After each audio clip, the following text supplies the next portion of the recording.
Next week I will be going to town on the Democrats for nearly losing a second time to a fascist and urging them to push strong progressive policies over the next 4 years, because it is important to do so. This week, however, we're going to have some fun. I have been waiting 4 long years to unload on that spray-tanned buffoon, and today I am not wasting a second. Let's get into it.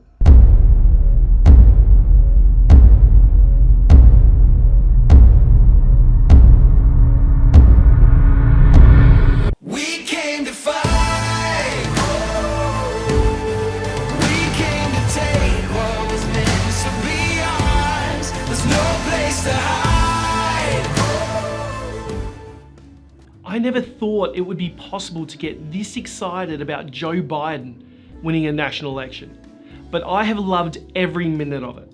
Staying up all night, estimating votes in Democratic strongholds for days, just waiting and waiting to see states flip from red to blue.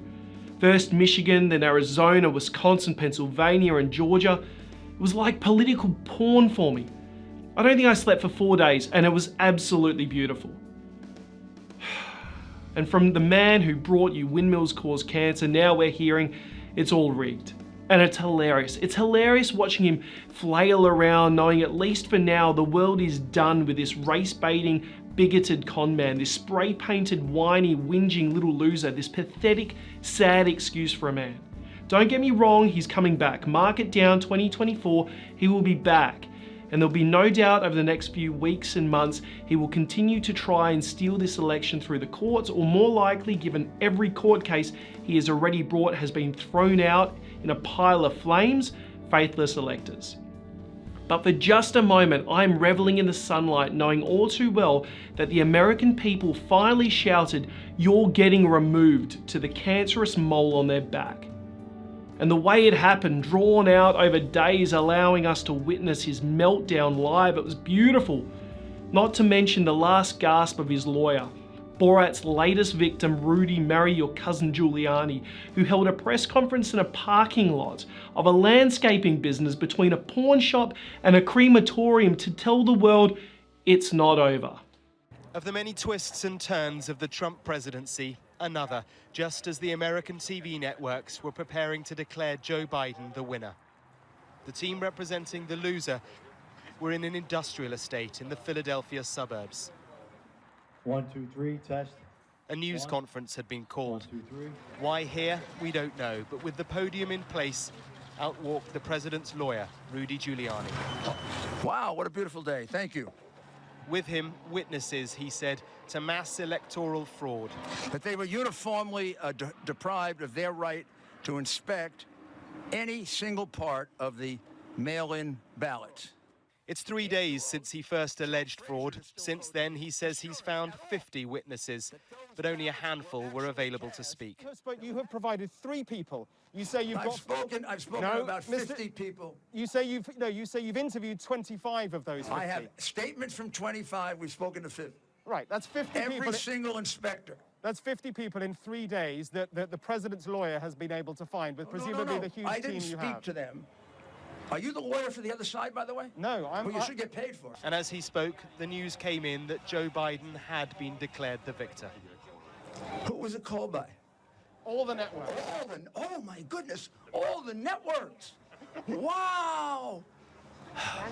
All the networks. How fitting is it that the campaign that started descending a golden escalator is now finishing between an alley of a pawn shop and a crematorium? There was something so cathartic about watching these people who for years have gaslit the world, who stood there day after day after day lying, eroding the foundations of democracy, not just in the US, but the concept itself finally being told, no, democracy rules. And what have we got from the fuck your feelings crowd? What have we got from those who told their opponents in 2016 to get over it? Remember, Hillary conceded the day after the election, and Obama had Trump at the White House 2 days later to start the transition. While, and it's important to stress, the votes were still being counted. I wonder what those people are up to now. President Trump should not concede. It was stolen. The media is desperately trying to get everyone to coronate Joe Biden as the next president. I think he would have to do a lot to convince Republicans that this is anything except a left-wing power grab financed by people like George Soros. I think that it is a corrupt, stolen election. There is no Joe Biden. The man you may remember from the 1980s is gone. He no longer exists. What remains is a projection of sorts, a hologram designed to mimic the behavior of a non-threatening political candidate. These people seek absolute sameness, total uniformity. You're happy with your corner coffee shop. They want to make you drink Starbucks every day from now until forever, no matter how it tastes. Truly grifters, willing to be on any side of an argument as long as it suits their cause. But as the numbers trickled in, you could see on his bloated orange face reality hitting home, and the harder reality hit, the harder he pushed back, embarrassing himself and his supporters alike. A global pandemic is still at its height in his nation, and he's throwing toys out of his pram, he spat his dummy on the ground, he's crying at the top of his lungs as he realizes his relevance is slowly seeping away. We don't care anymore, Donald. We don't care how loud you cry.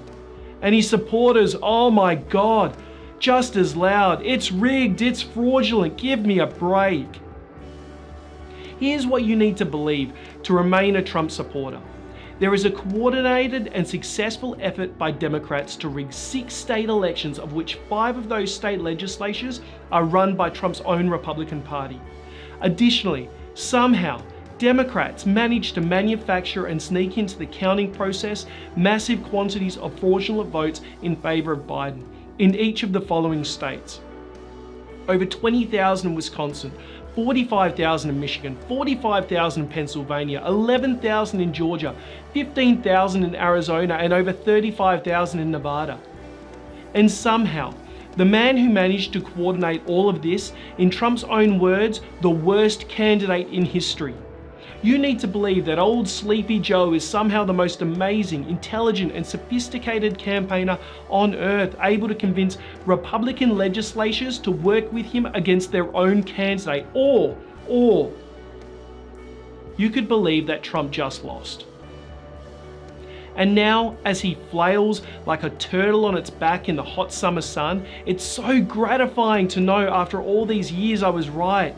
To know that he is going out without a shred of decency or integrity. It's so satisfying to see him losing and yet still trying to destroy democracy, because it proves without any doubt that our concerns were warranted. That he's a child, he's a despot, he's a tiny, cowardly little man who never deserved to hold an office so large and who never cared about America or the American people. And I know I don't speak for all Australians, and I certainly don't pretend to speak for all American allies, but I have been waiting for 4 long years to say this as the bedrock of democracy, an institution I love, was eroded beneath my feet by a painted orange clown playing president. The American people have spoken, Donald, and you're fired.